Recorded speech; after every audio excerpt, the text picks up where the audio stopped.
Hello kids, today we are going to see our new topic, that is the part of speech, which is very important and which is very essential to know what are the parts of speech.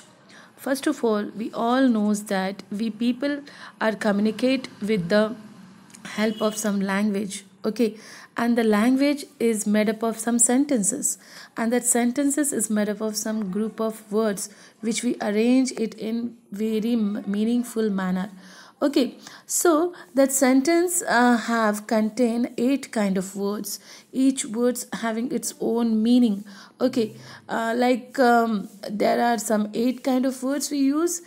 These are the noun, pronoun, adjective, verb, adverb, preposition, conjunction and interjection. These are some words which we used in our sentence. Okay, so and these words only known as the part of speech. It means that the part of a sentence. Okay, part of speech means what? The part of a sentence. So here we are going to see one by one what is the noun, what is the pronoun, what is the adjective and so on.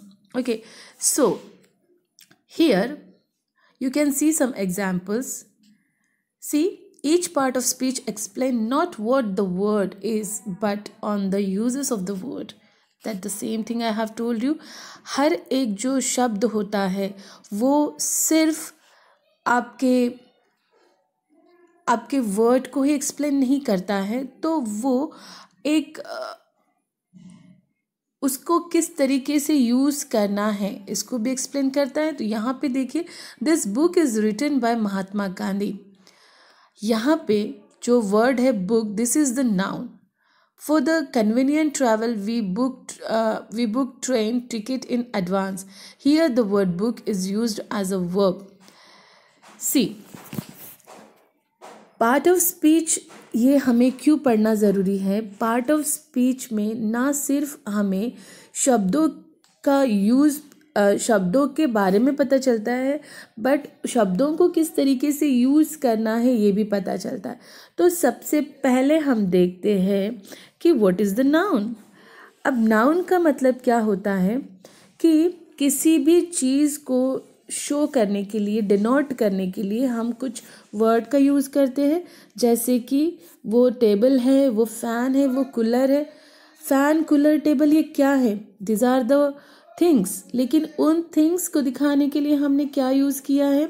We use some words. Okay, so ऐसे words जो हम किसी चीज़ को denote करने के लिए use करते हैं, फिर वो चीज़ आइदर लिविंग और नॉन लिविंग दोनों भी हो सकते हैं, तो उन वर्ड्स को कहते हैं नाउन. आप यहाँ पे एग्जाम्पल्स देखिए. Here are some example: mother, girl, pen, book, hand, break, peak, like this. These are the words, these are the noun. Okay, अब नाउन भी 2 तरीके के होते हैं. One is singular noun and one is plural noun. So here are the list of singular noun and the plural noun.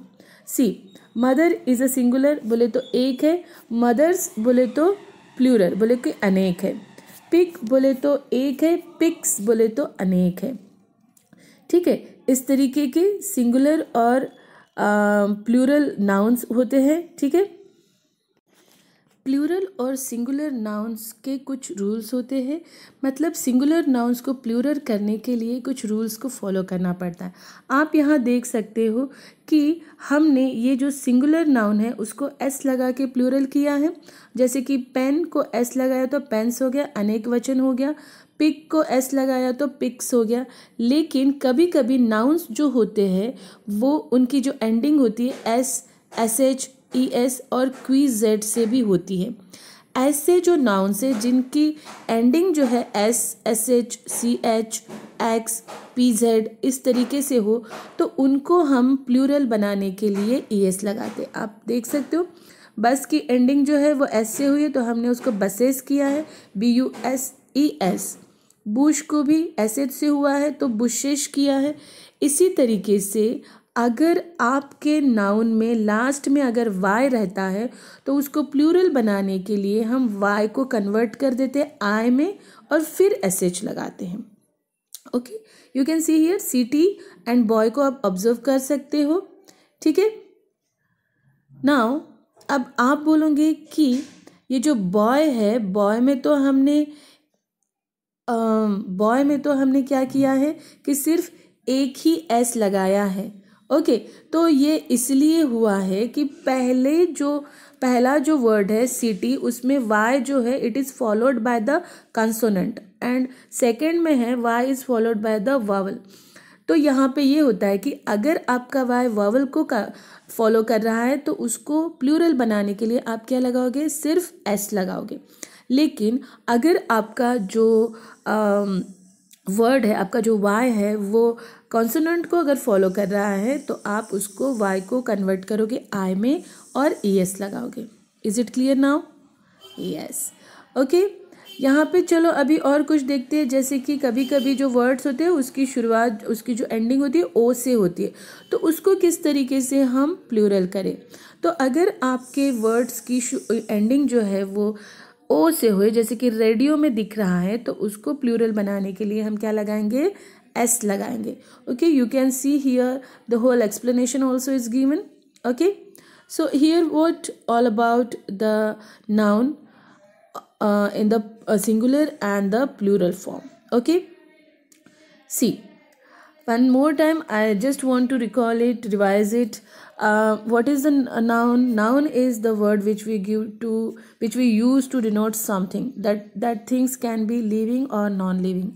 Noun ये एक ऐसा word है जो हम किसी भी चीज़ को डिनोट करने के लिए या दर्शाने के लिए यूज़ करते हैं, जो कि जिंदा भी हो सकता है या फिर नॉन लिविंग भी हो सकता है। ठीक है, नाउन हमारे आजू बाजू में बहुत सारे नाउन्स है। आप अपने आजू बाजू के नाउन्स की एक लिस्ट बना सकते हो। नाउन दो तरीके के होते हैं, एक तो सिंगुलर नाउन और प्लूरल नाउन। ठीक है, सिंगुलर नाउन्स बोले तो जो एक वचनी होते हैं, प्लूरल नाउन बोले तो अनेक वचनी, मतलब group of the things. Okay, अब सिंगुलर नाउन और प्लूरल नाउन के कुछ रूल्स होते हैं। सिंगुलर नाउन को किस तरीके से प्लूरल में आप कन्वर्ट कर सकते हो, इसकी मैंने कुछ यहाँ पे आपको कुछ एग्जाम्पल्स के थ्रू बताया है। जैसे कि अगर यहाँ पे नॉर्मली हम नाउन को प्लूरल बनाने के लिए एस लगाते हैं, लेकिन कभी कभी कुछ एक्सेप्शनल केसेस होते हैं। जैसे कि अगर किसी वर्ड के लास्ट में एस है, एस एच है, ई एस है, क्यू जेड है, इस तरीके के वर्ड से अगर कोई इस तरीके से लेटर से अगर कोई वर्ड एंड हो रहा है तो आप उस वर्ड को प्लूरल बनाने के लिए ई एस लगाएंगे। अगर आपका वर्ड वाई से एंड हो रहा है तो आपको देखना होगा कि वो वाई के पहले कंसोनेंट है या वावल है। अगर कंसोनेंट है तो वो वाई आई में कन्वर्ट हो जाएगा और ई एस लगेगा। अगर वावल है तो उसको सिंपली एस लगेगा। ठीक है, अगर आपका वर्ड का एंडिंग ओ से हो रहा है तो उसको भी आप ई एस लगा के क्या कर सकते हो, प्लूरल कर सकते हो। तो ये बात समझ में आ गई है। आपके लिए इतना होमवर्क है कि ये जो भी मैंने यहाँ पे आपको नोट्स दिखाए हैं, you just write down in your book, okay, in your text book, in your notebook, and make a list of the nouns surrounding you. Okay, this is what the homework for you.